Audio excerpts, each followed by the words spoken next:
Assembly में Jafar express पर हमले के खिलाफ करारदाद मुतफ़िका तौर पर मंजूर। मज़म्मती करारदाद वज़ीर पार्लिमानी उमूर डॉक्टर तारिक फजल चौधरी ने पेश की।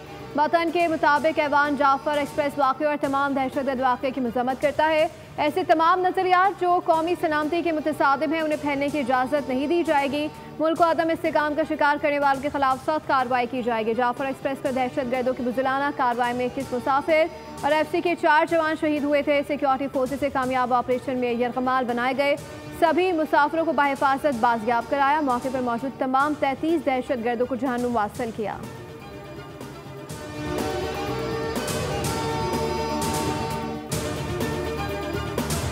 पाकिस्तान में दहशतगर्दी का मसला नया नहीं। जब बच्चा था तब से दहशतगर्दी देखता आ रहा हूँ। इस वक्त हम माजी से ज़्यादा खतरनाक दौर से गुजर रहे हैं। बिलावल भुट्टो जरदारी का कौमी असम्बली में सारे ख्याल कहा, इन दहशतगर्दों का कोई नज़रिया और कोई सियासत नहीं होती। हमारा इत्तेहाद न होने की वजह से मुल्क दुश्मन फ़ायदा उठा रहे हैं।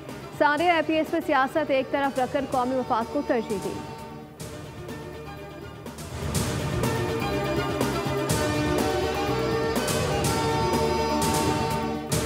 दहशतगर्दी के खिलाफ जंग में ये बड़ा संग मील है। जाफर एक्सप्रेस पर हमले के बाद PTI ने मनफी किरदार अदा किया। कोई शर्म होती है, कोई हया होती है। वज़ीर दिफा ख्वाजा आसिफ का कौमी असम्बली इजलास में सारे ख्याल कहा, PTI अंदर से टूट फूट का शिकार है। ये तो दहशतगर्दों के खिलाफ बात करने से भी डरते हैं।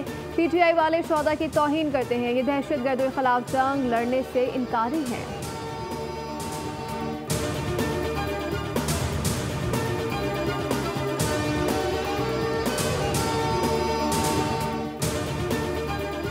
और किसी की नियत पर शक नहीं करता। नहरों के मसले पर ऐवान में बहस हुई। खुशी की बात है कि ऐवान ने करारदाद की हिमायत की। सीनियर वजीर शर्जील नामेमन का असम्बली में सारे ख्याल कहा, दुनिया में कोई मंसूबा शुरू करने से पहले स्टडी होती है। फ़ायदा हो रहा है तो अच्छी बात है, नुकसान है तो वो काम नहीं होना चाहिए।